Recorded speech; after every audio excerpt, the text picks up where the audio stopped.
Okay, so have you ever sent a text and then, you're waiting for that reply and it feels like hours, even though it's only been like 5 minutes? Oh, yeah. The anxiety starts creeping in. Exactly. Or maybe you're like over analyzing every single word your partner says. Like, what did they mean by that? Totally. It's like our brains become relationship detectives, searching for clues that might not even exist. Yes, relationship anxiety, it's a real thing, and so many of us struggle with it. And that's what we're diving into today, how to actually manage those anxious thoughts and feelings and build healthier, happier relationships. And the good news is there are some really practical strategies that can help. We're actually going to dig into 5 specific tips from a piece about navigating relationship anxieties, all rooted in cognitive behavioral therapy. Okay, love that we're getting practical. Yeah. So, tip number one is all about communication, which on the surface seems kind of obvious, right? Like, duh, talking is good. But it's not just about any old conversation. It's about how we communicate, especially when we're feeling anxious. Right, because anxiety can really hijack our communication style. Totally. Like the source specifically says to communicate your feelings in a calm, non-accusatory way. But like, how do you even do that when you feel like you're about to launch into a full-blown panic attack? It's tough, for sure. Our brains are wired to protect us. And when we sense a threat, even if that threat is just our own overthinking, our bodies go into fight or flight mode. And that's not exactly the recipe for a calm, rational conversation. Exactly. So how do we like hit the brakes on that stress response and actually talk to our partners in a way that's actually, helpful? One really powerful technique is shifting from you statements, which tend to put the other person on the defensive, to I statements, which focus on our own experience. Can you give us an example of how that might sound in a real conversation? Absolutely.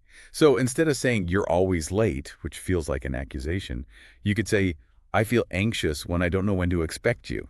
It's subtle, but it makes a big difference. That's such a good point. It's like instead of pointing the finger, you're sharing your own internal experience. Exactly. And that opens the door for connection and understanding rather than defensiveness and conflict. Love it. Okay, tip number two, and I'm just going to say it. This one is always a challenge for me. Focus on the present. Like, yeah, that sounds great in theory, but my brain has other plans. Oh, tell me about it. It's like our minds are constantly time traveling, either replaying past regrets or creating these elaborate what if scenarios about the future. Right. It's like my brain is a never ending soap opera and the drama just keeps coming. But how do we actually train our brains to like stay present, especially with our partners? Mindfulness can be a game changer here. And it's not about like sitting on a mountaintop trying to empty your mind. It's really about gently bringing your attention back to the present moment over and over again. So, how do we actually do that? Like, what are some practical mindfulness exercises we can try? Well, something as simple as focusing on your breath can be really grounding. Notice the sensation of each inhale and exhale. Or, if you're with your partner, try tuning into your senses. Really savor the taste of your coffee or feel the warmth of your partner's hand in yours. I love that. It's like hitting the pause button on those racing thoughts and actually appreciating the moment. Okay, tip number three feels like a big one, and it's something we often hear, but it's definitely easier said than done. Challenge negative thoughts. Yes, because anxiety loves to tell us these stories. And often, those stories are not even true. But the problem is, we tend to believe them without question. Totally. It's like our brains are these expert storytellers, but the plots are usually pretty terrible. Like if I had $1 for every time I convinced myself that a relationship was doomed because of some tiny thing, I could probably retire early. I hear you. It's like our minds jump to these worst-case scenarios without even considering other possibilities. Exactly. So how do we actually become more mindful of those negative thought patterns and start challenging them? One of the core principles of CBT is that our thoughts influence our feelings, which then influence our behaviors.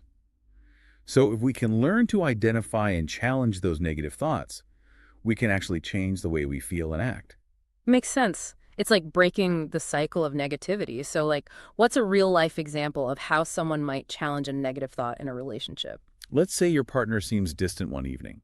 Your anxious brain might immediately jump to the conclusion that they're losing interest. But instead of letting that thought spiral, you can challenge it. Ask yourself, is there another way to see this situation? Maybe they're just stressed about work or they're not feeling well. It's about looking for alternative explanations and trying to see the situation from a more balanced perspective. That's so powerful. It's like instead of assuming the worst, we can choose to give our partners the benefit of the doubt. Yeah. Exactly. And sometimes Just questioning those negative thoughts can be enough to take away their power. I love that. Okay, tip number 4 is one I can definitely get behind. Practice self-care. And I know, we hear this one a lot. But in the context of relationships, it's not just about bubble baths and face masks, although those are great too. It's about recognizing that taking care of ourselves actually makes us better partners. Absolutely. You can't pour from an empty cup. When we neglect our own needs, whether it's physical health, emotional well-being, or just having time for things we enjoy, we have less to give to our relationships. So true. It's like if we're running on fumes, it's going to be really hard to show up as our best selves for our partners. Exactly. And on the flip side, when we prioritize self-care, whether it's through exercise, spending time in nature, pursuing hobbies, or whatever fills our cup, we show up with more patience, more energy, and more emotional resilience. Mm. And that benefits everyone involved. I love that. It's like self-care isn't selfish, it's actually an act of love, both for ourselves and for our partners. Yeah. Okay, last but not least, tip number 5 is all about finding that balance between seeking reassurance and becoming overly dependent on it. Yes. It's natural to want reassurance from our partners, especially when we're feeling insecure or anxious. And in healthy relationships, it's important to be able to communicate those needs and feel supported. But like with anything, there can be too much of a good thing. Right, because if we're constantly relying on our partners to soothe all of our anxieties, it can put a lot of pressure on them and on the relationship. Exactly. And it can also prevent us from developing our own coping mechanisms and building our own sense of inner security. So how do we find that sweet spot? How much reassurance is enough? It's different for everyone, and it's about finding what works for you and your partner. But in general, it's healthy to be able to communicate your needs, but also to have your own toolbox of coping strategies for when anxiety strikes. That might include things like mindfulness exercises, journaling, spending time in nature, or talking to a therapist. That's such good advice. It's like we want to be able to rely on our partners for support, but we also don't want to put all our emotional eggs in one basket. Exactly. It's about building that sense of inner strength and resilience so we can navigate life's challenges both individually and as a couple. This has been such an insightful conversation. We've covered so much ground from communication styles to mindfulness to self-care. It's a lot to digest, but I think the biggest takeaway is that relationship anxiety doesn't have to rule our lives. Absolutely. With the right tools and strategies, we can learn to manage those anxious thoughts and feelings and build stronger, more fulfilling relationships. And while we focused on individual coping mechanisms today, I think it's important to remember that relationships are a two-way street. There's a whole other conversation to be had about how couples can work together to navigate anxiety and create a more secure and loving dynamic. Absolutely. And maybe that's something we can dive into another time. Yes, a deep dive for another day. But for now, I hope our listeners feel empowered to take some of these tips and start applying them to their own lives. Because you deserve to have healthy, happy relationships, and with a little effort, it's totally achievable.